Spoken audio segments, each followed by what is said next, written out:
We're seeing a hawkish central bank in Europe, a hawkish central bank here in the United States. How does that impact the markets today and the rest of this week? Yeah, it's true. I mean, I think certainly in the UK, inflation, food price inflation is around 14, 15%. So their issues are far beyond ours. But the market or the Fed has told the market repeatedly that we are serious, and I think the market very often is saying, well, yeah, we get that, but we still think that you're going to be done soon. And so there certainly has been a reversal. I think the Fed funds imply 70 to 80% chance of a hike in July. I think the market takes it in stride. It seems like realized volatility is at very low levels. I think that we talk about volatility all the time, like it's always present. We're really not seeing that right now. I think that it might be implied, but certainly it's not being realized. So I think the market, everything's priced in to a large degree. We talk about the Fed a lot, and for good reason, but I don't think it has much of an effect.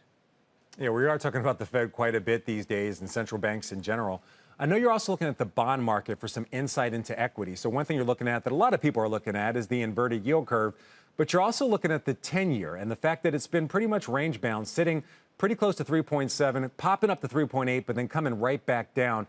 Kind of mixed signals there. What are each one of those telling you about the markets and the economy in general?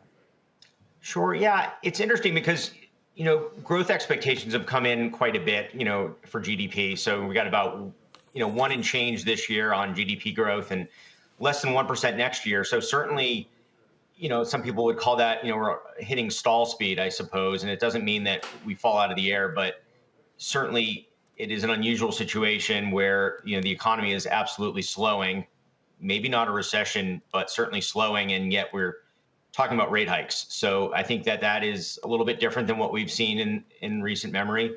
But yeah, the twos and tens, that inversion, it doesn't have to mean that there's a recession coming, but certainly, the 10-year it being stuck where it's been at around 3.7 does not imply, any kind of pickup in economic activity or even inflation so much. I just think that, that inversion implies that we are in kind of a different regime here. And, right. So it's a little muddled right now. I mean, the signals, if you look at the bond market, it flashes one thing, but there's, mixed signals when it comes to the bond market.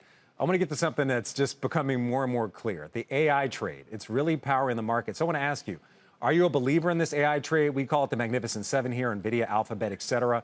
And then just yesterday, I'm looking at the pre-market. I'm looking at Snowflake shares up 3%, NVIDIA almost up 1% on what else? An AI partnership. It seems like we've had so many of them, but the market continues to react to them. Do you believe this AI trade is sustainable in the second half of the year? No, I don't. And it's not that I don't believe in AI. I think it's really exciting, and some of the use cases are really compelling, and some of them are mundane, and some of them are exciting. But looking at the Nasdaq at about I think it's 36 times forward earnings.